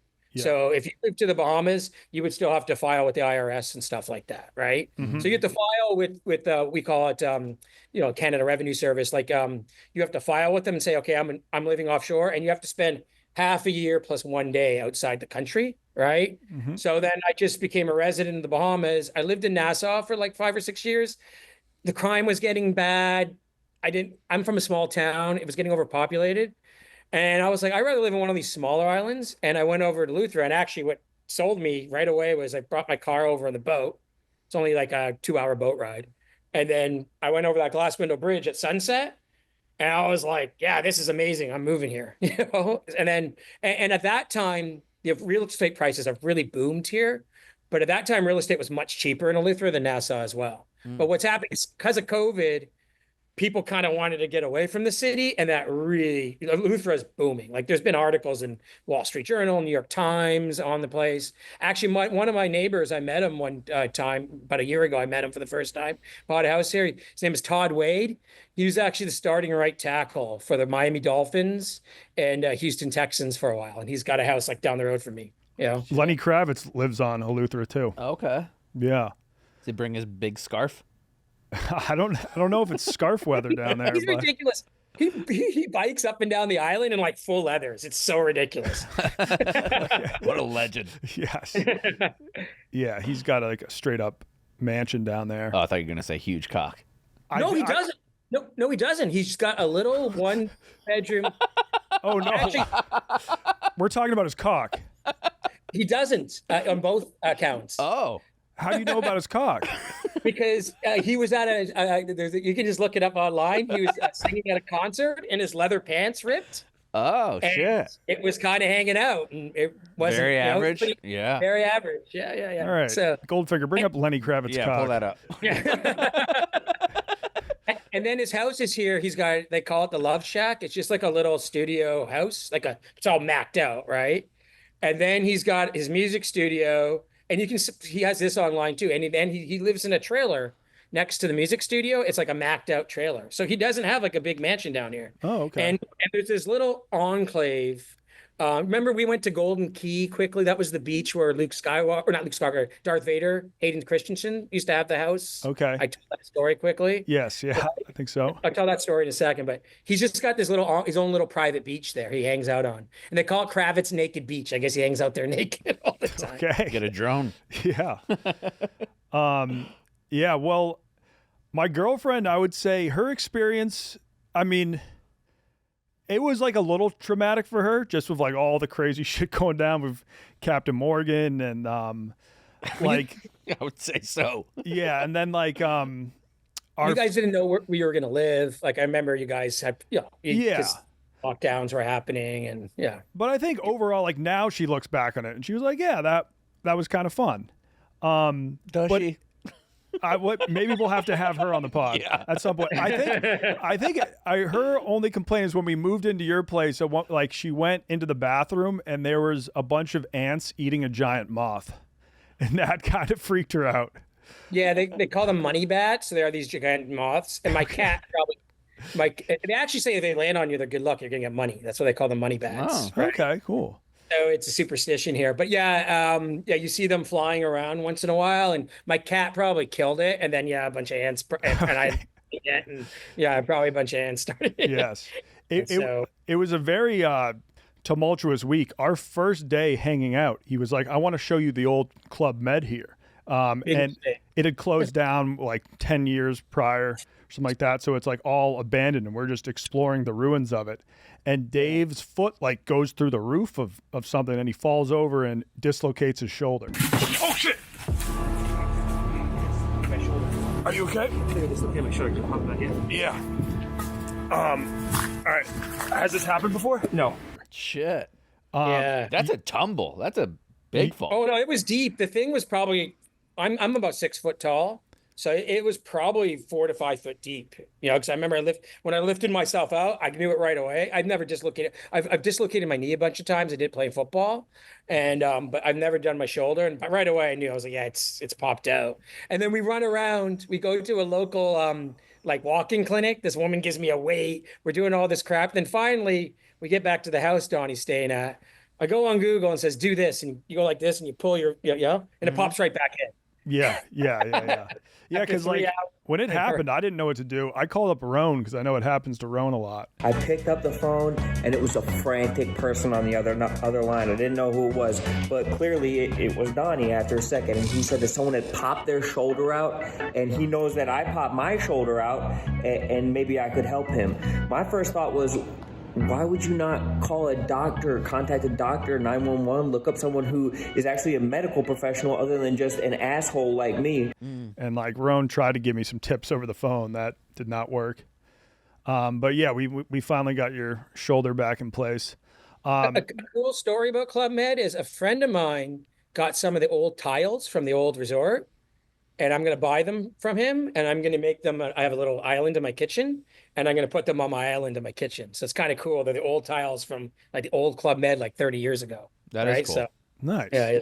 And it shut down because in 1999, it was Hurricane Floyd. It was called, destroyed it, and they I guess they realized it wasn't worth rebuilding. Yeah. So yeah. I will say Eleuthera was stunningly beautiful. They have these spots called the Queen Baths, which are just these like natural pools that form from like high and low tide. And I think I put that on my top 5 hippo mode spots in the world. I think that might classify as a billabong too. It could be a billabong. Yeah. But yeah, they're like these like stone natural pools where you can just chill in and watch the sunset. They also have But it's so warm too. Yeah. Because it's shallow. It warms up. They also have an area of Eleuthera, which is the fanciest part of the island. Is that called Harbor Island? Yeah, Harbor Island is to the north, and that's where like billionaires, we met the two Austins, right? Yeah. Like I was down there, and a stoolie saw that I was on island, and he was like, "Hey, we're staying at my friend's place on Harbor Island. You should come hang out for the day." We show up. Turns out his friend's mom is the caretaker for the former owner of the Miami Dolphins. What was that guy's name? Wayne Huizinga. Wayne Huizinga. Yeah. So Wayne Blockbuster Video. Yeah, he also owned Blockbuster, Waste Management, and he had also passed away a couple years prior. And so they were just staying at this guy's like gigantic mansion, and it's all like Miami Dolphins themed. And so we just hung out in the guest house of the mansion for like a day, and they had a boat driver that came over and took us we got to go spearfishing for spiny lobsters. And then we caught the lobsters, brought them back to this mansion, and cooked spiny lobster rangoons. Those are my number 1 rangoon of all time. Damn. So that was all this just weird shit was going on. And meanwhile, everybody's back in New York just freaking out because they had just gone into lockdown. They can't leave their shoebox apartments. And then they're just seeing me just showboating around the Bahamas. I'm getting 2 pallets worth of groceries delivered to my garage in Texas. And meanwhile, I'm at Wayne Huizinga's mansion in the Bahamas. Yeah. People are like, what the fuck is this guy doing? I remember exactly what Wayne Huizinga looks like too. Just from old, probably from the time that the Jags beat the Dolphins 62-7 in the playoffs. Oh shit. Okay. Looking up and where they do this scan to the owner, and he was looking so sad. Oh, it was Dan Marino's last year. Damn. So you want me asking, you're a Jags fan? Uh-huh. Yeah, okay, well, because I'm a Raiders fan. When I met Todd Wade, and Donnie can tell you I'm a nut, old school football and stuff, right? I have a Villapiano jersey on right now, right? Okay. That's huge. In the Raiders back in the 70s. I'm actually wearing it because this is what I was wearing, Donnie, when I picked you up from the dock. So, yeah, so. Okay, nice. Yeah. So anyhow, when I met the Todd Wade guy, I was telling him about a playoff game where the Raiders beat them 27-0. And I was talking about the Raiders had a cornerback named Torrey James, and he had this interception return touchdown. And he was like, "Oh yeah, I played in that game." But he thought I was a nut. He was kind of looking at me, "Who is this guy?" He knows every detail of some football game 24 years ago. Yeah, that's you're one of your favorite pastimes is watching the NFL films vids from the 80s and 90s. 90s and actually 60s and 70s too. Oh Because shit. if you remember, we went by Sam Spence, the guy who wrote all the music for NFL films. Yeah. We went by his old house in Duluth. He had a place here. That is some of my favorite music. Have you ever like the music they play in those old NFL films videos? It's like dun dun dun dun dun dun dun dun. Oh, yeah, dun, yeah, dun, yeah, yeah. Dun dun dun. Frozen tundra Yeah, of yeah. Lambeau Field. Yes, exactly. That music is great. And I guess it was one guy who made all the music for those videos, and he used to live on that island too. Yeah, he had a place here. He lived in Germany and then he had a place here. Okay. Right. So Shout out Sam Spence. He's a genius. yeah, he actually, you know what's so funny? And this got to be like some kind of sign. He passed away the day of the Super Bowl when he passed away. Like, damn. who else should die the day of the Super Bowl but Sam Spence, right? Yeah. It's just like the Pope passing away on Easter Sunday. Yeah. Yeah, it's wild. Oh. We were also down there for St. Patty's Day, and I remember you had a bunch of people over to your spot. That was a lot of and we had like a little showing of the first video. Oh yes, yeah. And I remember because these people didn't know what it was going to be, and when you played the little clip of Selena Rose with Portnoy, the thing we talked about earlier, Oh yeah, a bunch of graphic sexual talk in that little clip. yeah, These two girls sitting on my couch were like, "Oh, yeah. No, you can't go over to somebody's house named Porno Dave and be surprised when there's a little finger blasting going on. Yeah, come on. And so Yeah. now, like, you just trade stocks full time, and then you also like write some financial books. yeah." I had a new book. It just got published on Tuesday. It's called Mega Returns. It's actually published by HumanX, which is the publishing arm of Newsmax. I've worked for Newsmax for 16 years. I really don't have anything to do with the political side. I work for kind of the finance arm. And Newsmax just had a big IPO. I actually did really well in that too. I participated in that. So so they published it, and it's kind of about this philosophy I have investing of buying assets really, really cheap and selling them obviously after they go up in price. And it's actually based after Isn't that the most like basic financial No, principle 'cause ever? most Buy peop- low and most sell people- high. Yeah, most people want to buy high and sell higher. Most people get caught up in bubbles and hype and stuff like that, right? Yeah. You actually want to buy stuff when it's out of favor and hated. So even though it's low, most people don't want to buy it at that point, right? Okay. So yeah, it's like a kind of contrarian philosophy. A guy named John Templeton kind of perfected it, and he actually lived in the Bahamas for over 40 years. He moved from the States to the Bahamas. He's a very famous investor, and he called it maximum pessimism. So you buy like the best time to buy is not the last few years. It was 2009 when everything had collapsed and no one wanted to buy stocks. Everyone was scared, right? Yeah. So and I've changed Addicted to Profits, my old newsletter, into called profitfrompessimism.com too. So Profit from pessimism. All right. If you're listening, definitely check that out. Yeah. So there is one thing I wanted to show you because this is a cool story too. I don't know because I can't see myself. Can you see? There's like a Bourbon Street sign above my TV there. Yes. That was the actual sign. That was the Bourbon Street sign for a while. Yeah, one from Bourbon Street. Nice. My How'd friend, you get it? my friend down the road. You met him. He was at the party named Scotty. He was drunk one night with a friend and they took it down. And he had it for years. And he says, "I'm going to give it to you. You're the only one who appreciate this." Let's go. So, and you can see the Barstool Bahamas, I think, sign. Oh too, yeah, it's there. kind of hard to read that, but that's what 'cause that blue sign says in the back. I love it. Barstool Yeah. Bahamas. Yeah. You're a big Frank the Tank fan, right? Yeah. I'll talk to him because what I'd like to do, I told him about this in a DM one time. So before the NFL got a lot better, in the 60s, the NFL teams used to play CFL teams and AFL teams used to play CFL teams. And the only time a CFL team ever beat the NFL team is the Hamilton Tiger Cats. That's where I'm from. Beat the Bills in the 60s in like a preseason game. Okay. So I would like to take Frank to the day that it happened in front of the stadium in Hamilton, and we could talk that story. And then the high school next to the stadium is I bet named he would after- fuck love that. Yeah. He would love that. Yeah, he Yeah, for definitely sure. And then we got two other cool tie-ins we can do. Is the high school next to the stadium. It's called Bernie Custis High School, and he was the first ever African American quarterback. He played for Syracuse, Okay. and then he played in Hamilton. And the reason he went to Hamilton is this was in the 50s, and the U.S. wouldn't allow black quarterbacks, African American quarterbacks at the time. Okay. And in the 50s, actually, CFL players made more than NFL players. And he was my principal in grammar school. Oh wow. Whoa. And he was also Al Davis's roommate at Syracuse, the owner, the old, former owner of the Raiders. Yeah. That's So cool. that's why I'm a Raiders fan. And then finally, because it's hot dogs, I worked at a place called Easterbrook's. It's in a town called Burlington. It's right next to Hamilton. And it's 100 years old. It's a funky old building that's got like old shooting games from the 1930s. And they do foot-long hot dogs. So I could take him there for one of his hot dog reviews. Isn't that the guy that Al Davis in his biography credits him for like removing a lot of his racist ideology because he was roommates with him, and like that's the totally reason why him. Yeah. he had like Art. What's his fucking name? Art Shell was like the first black GM coach. and GM, right? Yeah, no, he was the first black coach, but actually the first minority coach people don't realize was Tom Flores, because Tom Flores is Latin, Okay. right? Okay. Yeah, he won the Super Bowls like in the early 80s, right? So, but he was. They were roommates, and Bernie is a very well-educated, well-spoken guy, right? So, and he helped me a lot. Like I won't bore too many people with my personal stuff, but my parents did have a kind of bad divorce, and he was super helpful. I was a 10, 11-year-old kid or whatever. So he's a really great guy, so. Nice. Yeah. So there was a time when like blacks could be on the team, but they weren't allowed to play quarterback?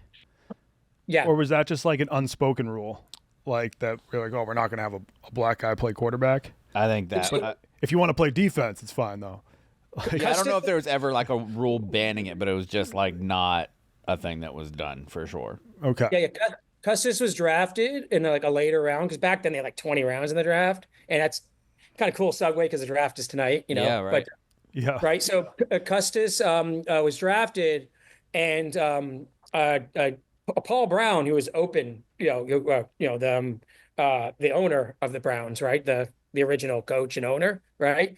He was open to Bernie being on the team, but he was like, look, there's no way even I can have a black quarterback. This is like early 1950s. So if you want to play quarterback, you're going to have to go to the CFL. He told Bernie that. So. Oh shit.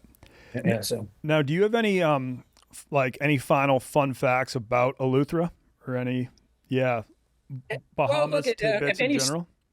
Yeah, I do a big Super Bowl party. So if any Stoolies want to come down next year, I can hook you up.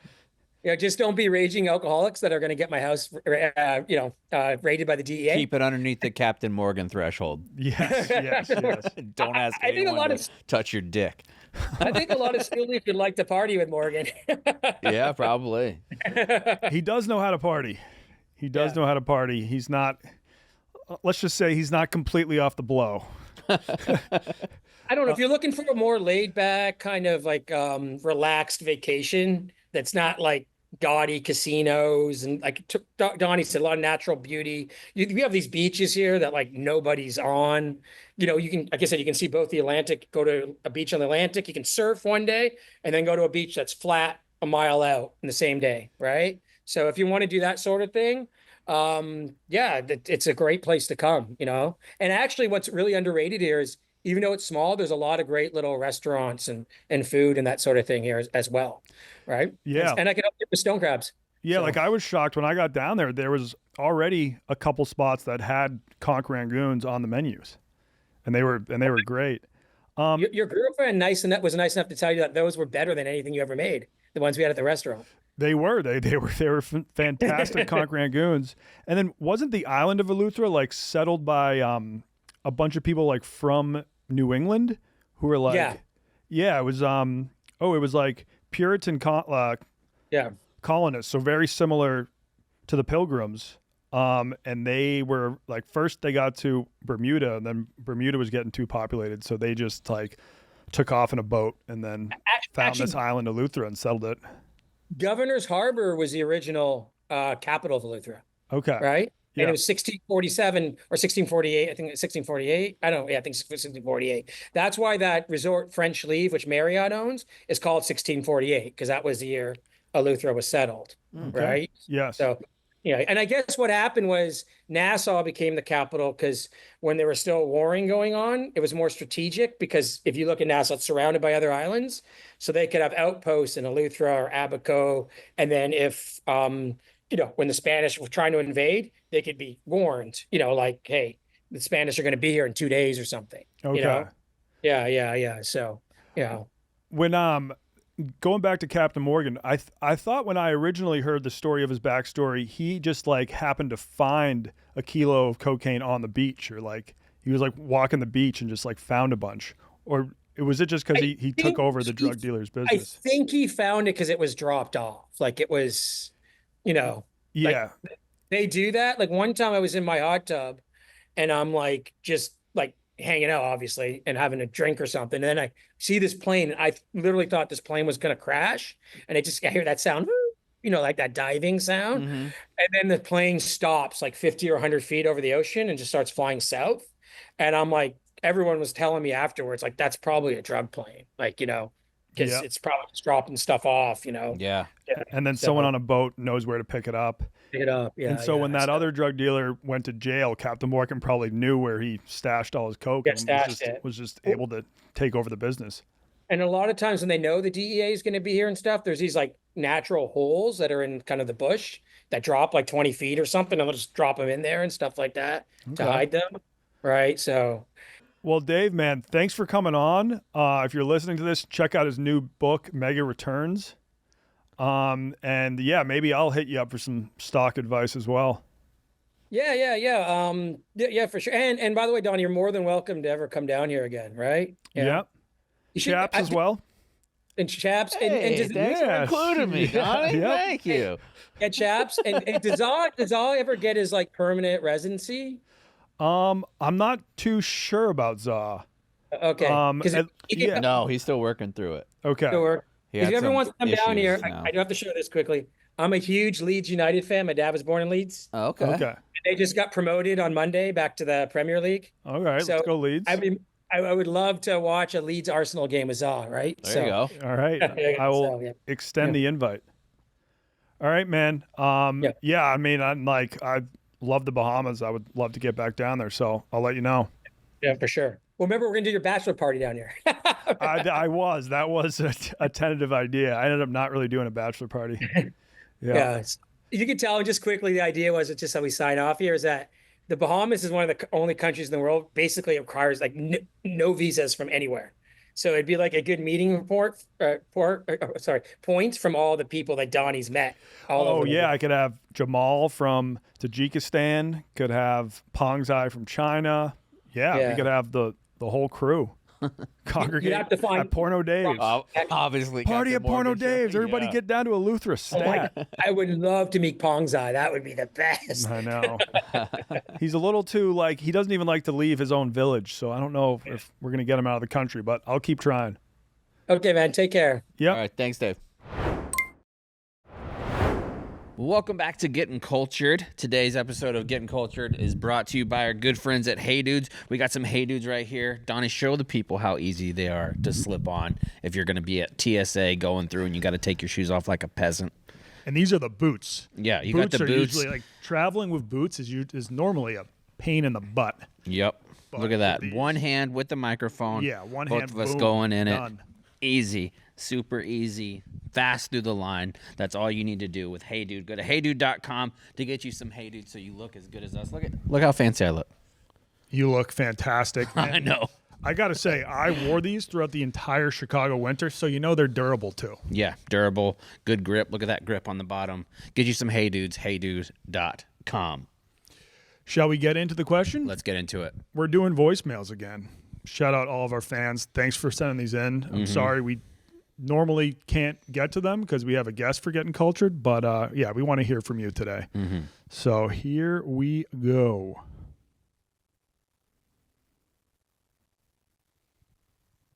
Chaps, what's up the wrong time? Let's start it fresh. What's up, Chaps? What's up the wrong time? Long time listener, first time caller, Nick from Ohio. I've been to Japan several times in my previous work life, and I think there's so many aspects of the culture and the cuisine that I think we need to adopt in the United States. I got a couple, and I want to hear what you guys would bring from other cultures to make a staple in the U.S. Bidet bathrooms. Gotta have those everywhere. And also in Japan, I love the button to get the server to your table. I don't want a server coming around every 5 minutes, my mouth's full, how's the food? Oh, I'm mumbling, it's good. No, let me have the button. I'll summon you when I need you. Best thing ever. We need it now. Thanks, guys. Great question. And I know Chaps loves bidets. I mean, you have Huge one bidet guy, at yeah. your spot here in Chicago. And I love the button. The button is so clutch. They've, like the majority of spots have them in Japan. It is very annoying in the U.S. when just like someone is coming up to you. You either have a waitress or a waiter that is coming up to you every 5 minutes, or you have a waiter or waitress that just completely forgets about you. And the button solves that issue. In China, they don't have buttons, but it's actually seen as like perfectly acceptable just to scream out for a waiter. So you'll be at the table and you go, "For Wu Yuan, for Wu Yuan," and you can just yell at the waiters. I don't think that's the solution, but the button works well. The only place I've used the button was at Caesaria's, where I took my now wife on our first date, documented in a video. Search Donnie Does Fanciest Italian Restaurant in China. Oh yeah, I remember that video. I'm just mashing the button. Cheap ass sangria or something. Yeah, was it was that like the place that had the terrible sangria? Oh yeah, it wasn't that bad. It was like, it was like my mistake. It was $5 for a bottle of sangria. That's pretty good. Yeah, we got tanked. And then my wife lost her entire purse, I think, that night. Nice. But what are some other aspects of either Japan or another country that you want to bring to the U.S.? I mean, overall, Japan just has kind of dining figured out in and of itself. Like between the sushi go-rounds that they have, where you can pick it off anything. Also, underrated aspect is going to eat by yourself at like a ramen spot where they'll have the doors completely closed off, where you're sitting in a booth facing the wall essentially, and they'll just pull up the little lever, pass you your ramen, and then pull it down, and you have almost like you're taking a standardized test in high school where it's completely blocking you. You don't have to worry about anybody else. Okay. Great. So you like that because you think going out to eat alone can be an awkward experience, but when you're in your own little cubby, it takes the awkwardness out of it? Well, I'm a beard guy, so ramen juice, the broth gets all over me. So I feel like I can get into my absolute savage stage. Yeah, not have to be ashamed of like, oh, who's that ginger guy in the corner just covered in ramen? But overall, I think what we should bring here from culture, stretching as a group whenever you first get to work. Did you know they do that? I like they do that at a lot of Chinese jobs too. I always thought it was a little weird. I mean, I love it. Just like a group stretch with all of your coworkers, and then usually they'll have someone give like a motivational speech. Yes, for the day. every day. It's like you're going out and playing an NFL Sunday game. I love that they do that. And they'll take a nap straight up on the sidewalk. 2 p.m. in Japan, construction workers are taking a little bit of a nap. Just on the sidewalk? All right, we have enough homeless people taking naps on the sidewalk. I don't know if we need to bring that to the U.S. And the group stretching, I don't know. It's like, I do think it is good. I think Americans should stretch more, should maybe start doing You've always said that. Tai Chi, but I don't need to be doing that with all my coworkers first thing in the morning. I do think just the eating culture in China too, I love. I think all meals should be family style. In the U.S. sometimes it's like, all right, you get this and I'm getting this, and like we're not going to share. In China, there's always a giant lazy Susan on like most of the tables, and you just order a bunch of stuff and then just keep that lazy Susan spinning. You take whatever you want. They also, most restaurants have a lot of like private rooms. So like you and your friends can meet up and just get a little private room and go nuts. Even in Chinatown, they have that. Yeah. I like having like a private room with just you and your crew. One time we had a private room and a private bathroom in our room, and we got absolutely tanked.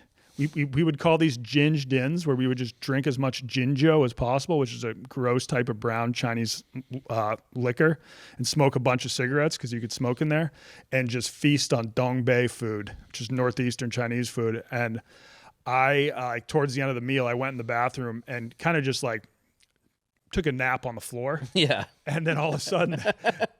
So wait, you don't want to, not on the street, bathroom in a private room. Sometimes if you're a little drunk, the only thing that can sober you up is just the cold bathroom floor. So I just had to lie on the bathroom floor for a bit, but my friends were a little worried and the door was locked. And one of the friends was fatter than the others, and a guy just shoves the fat friend, and he kind of trips, falls into the door, breaks it down.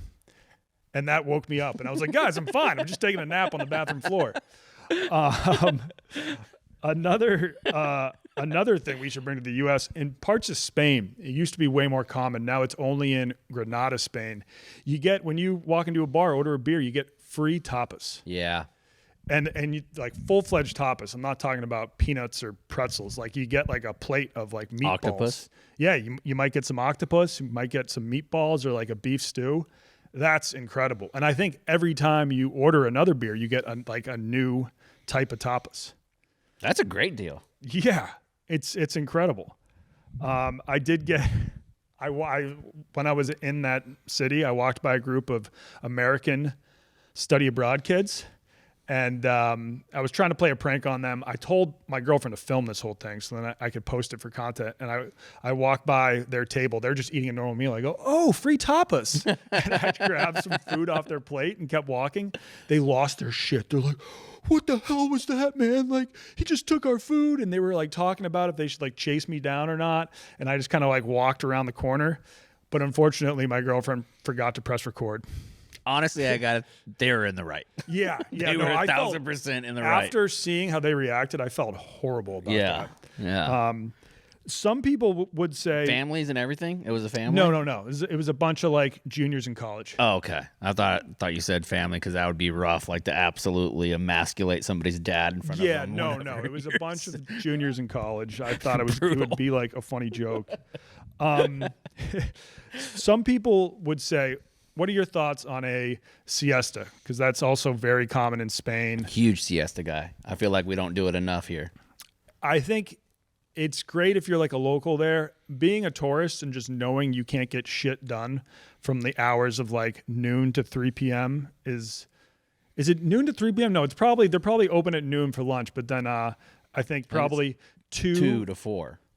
2 to 5 or something like that. Yeah. Everything is closed down. And I remember just wandering around a town in Spain, like, I don't always eat at the like actual times you're supposed to be eating. And it was tough. You couldn't find like a place that was open or a place that would serve you food or a drink. So I don't know. I think it's a little too inconvenient. But what I do like is that in Italy, everybody just takes the month of August off. I'm kind of on board for that. The Portnoy schedule. Yeah, and it's like in the U.S., a lot of people kind of mail it in August, but many people are far too scared to just mail in their job in August. Damn, people can't afford it. Yeah, it's pretty like much you have it baked in there where it's like part of your salary. Yeah, so you still get paid. In the U.S., it's kind of only rich people that take the month of August off, and like they'll be kind of like. I gotta be honest, I know one person that takes the month of August off, and his name is Dave. Yeah, but it's more like not the entire month, but I know like.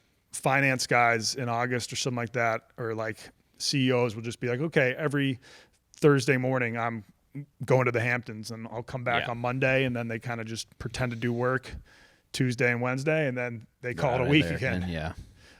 So that is sweet. I mean, it's really tough to get anything done in Italy in August, but if the whole country's on board with that, I think it kind of works. Do you have any other? Yeah, Inuit tattoos. I think that I really like the aspect of being like bought in on a marriage. So if you don't know, like a lot of Inuit women, sometimes the men too, they will get tattoos, and usually they're like lines, straight up and down lines that they'll get directly from the crease of one lip to the other one down to their chin, where it almost looks like a Smash Mouth goatee or soul patch. I'm not a fan of those. No. I do know one like supermodel who I think has those, and just like at a quick glance, you're like, does that hot chick have a beard? Okay, well, not that. What about the little spike that goes through the lip that illustrates that you've been married for a while?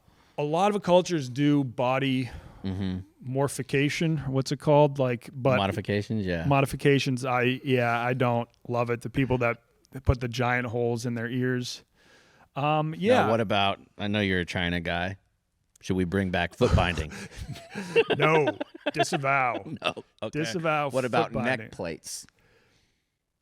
That's also going to be a no for me. All right. What about Aboriginal tribes that will put like a cone around their dick, and the more and more wise they get, the cone gets bigger and bigger? just I think Amazonian. they're used to kind of like wearing very little. Imagine having to rock that cone while wearing a pair of pants. It's not going to be very comfortable. No, it wouldn't. No, I'm not down with the. I'd rather wear Hey Dudes than a dick cone. Yes, 100%. Not New down. tagline. Not down with club feet. Not down with long necks. Yeah. Not down with saggy earlobes. But Okay. hey, I fully respect if you want to do that. It's just we don't. That doesn't need to be commonplace in the U.S. Something that should be commonplace in the U.S. and shout out Taco Bell for getting on board. Most fast food places in like Europe and China will sell booze. So Burger King, you can always get a nice draft of Budweiser beer. That is nice. Yeah. Yeah. Which like I don't even think they sell booze at Waffle Houses here, right? No. Surprisingly, because Yeah. people are usually shit-faced and they're fighting. But yeah, I do think booze should be more available at fast food places here. I mean, you're already eating unhealthy. Why not wash it all down with a few beers? Exactly. I mean, and really it's better for you if you have like a light beer, better for you than drinking a soda.